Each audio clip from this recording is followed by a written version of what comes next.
My name is Rennie Massey, and this is my History of STEM timeline for STEM 185. The event I chose to talk about in the ancient period is the Sumerian numeral system. I chose to talk about this one because numbers are the second most important factor in all of STEM, the most important being the natural world itself.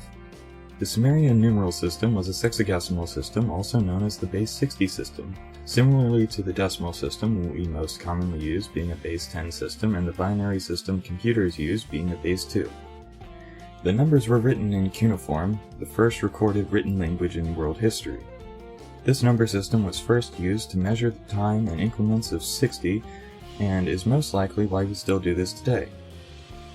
It was also used to measure degrees and angles and circles, and as one of the first recorded number systems, the Sumerian numeral system is very important to mathematics and notation of quantity in general.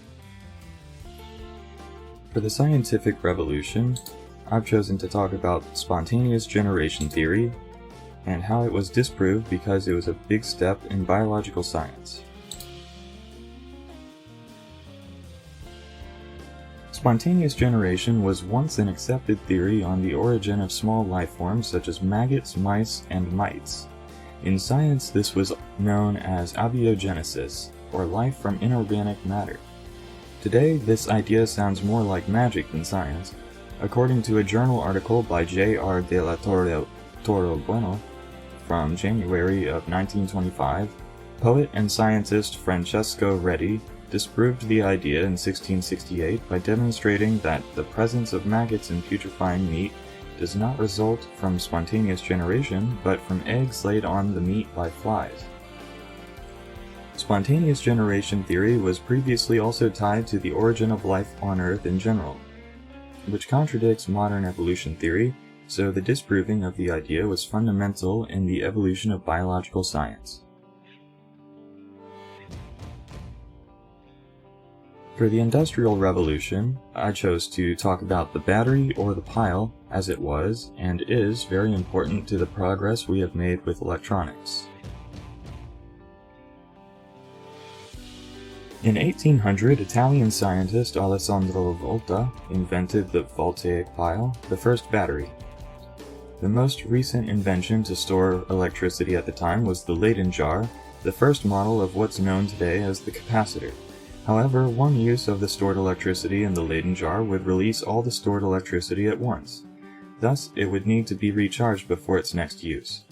The voltaic pile allowed for a steady supply of electricity and opened a very important door for the study of electricity as well as industrial and commercial development.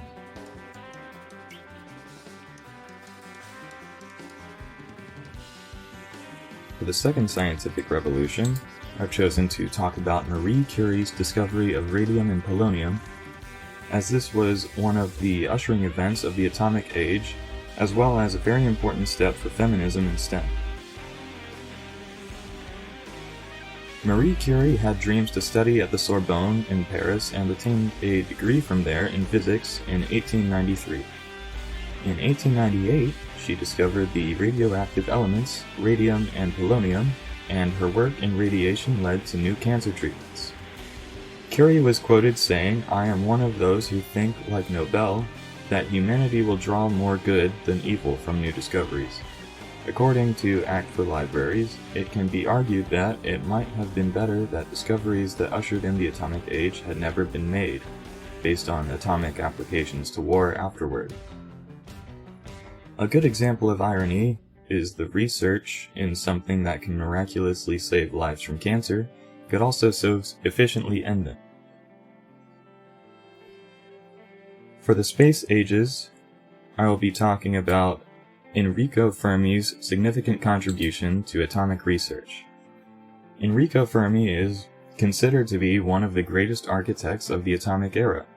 His work in transmutation earned him the Nobel Prize in 1938. This gave him the opportunity to leave Italy, which was then under the dictatorship of Mussolini, and emigrate to the United States, where he began development of the atomic bomb.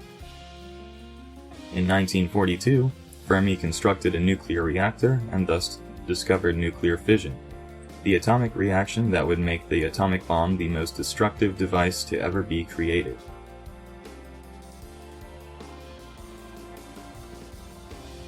Through making this timeline and researching the events I chose, my opinion on the big picture is that developments and discoveries humans make about the natural and artificial world carry about the same weight in cons as they do in pros. It has all only been for one ultimate purpose: the survival of the group.